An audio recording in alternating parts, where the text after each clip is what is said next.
नमस्कार, Nanda recipe Marathi channel मध्ये आपलं स्वागत आहे।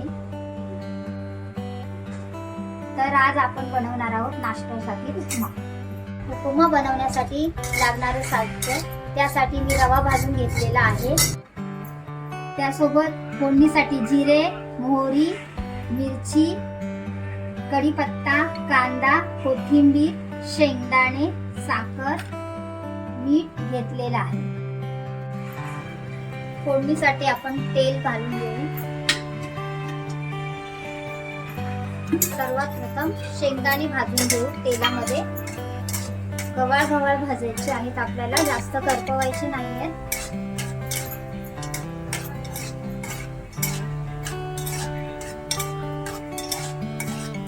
हे शेंगदाणे भाजून झालेले आहेत, काढून घेऊत आपण।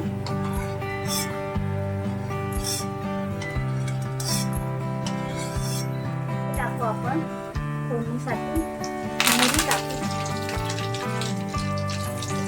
मिरी कटकली आपली, कढीपत्ता टाकून घेऊ। मिरची टाकूया।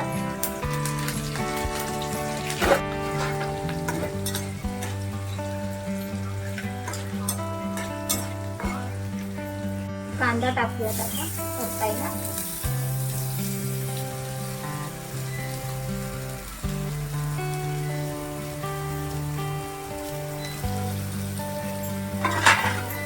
कांदा परतून घेऊ आपण। कांदा चांगला परतायचा, परतून द्यायचा नाहीये।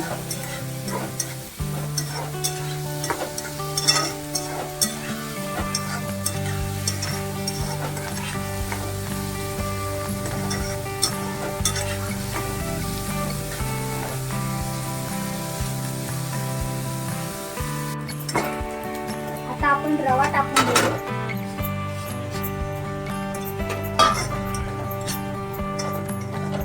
चांगला मिक्स करून घ्यायचा कांद्यामध्ये।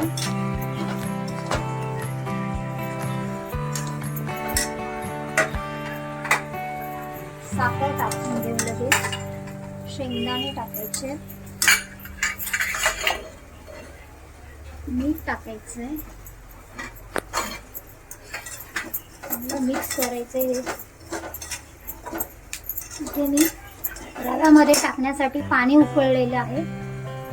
तुम्ही तुमच्या अंदाजाप्रमाणे जेवढा रवा आहे तेवढा पाणी घेऊ शकता उकळून, आणि उकळलेलं पाणी टाकायचं आपल्याला। पाणी टाकताना शिजण्याची शक्यता आहे, तर आपण सांभाळून पाणी टाकायचं। कडकडतो रवा।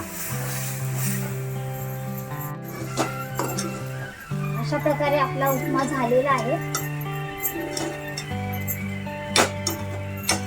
आपण याच्यावर झाकण ठेवू, गॅसची फ्लेम बारीक ठेवू।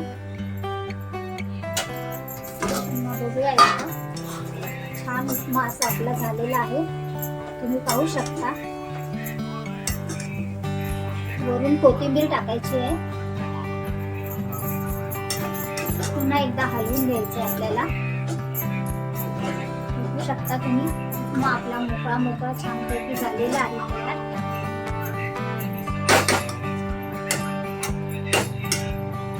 व्हिडिओ आवडल्यास चॅनलला नक्की सबस्क्राईब करा।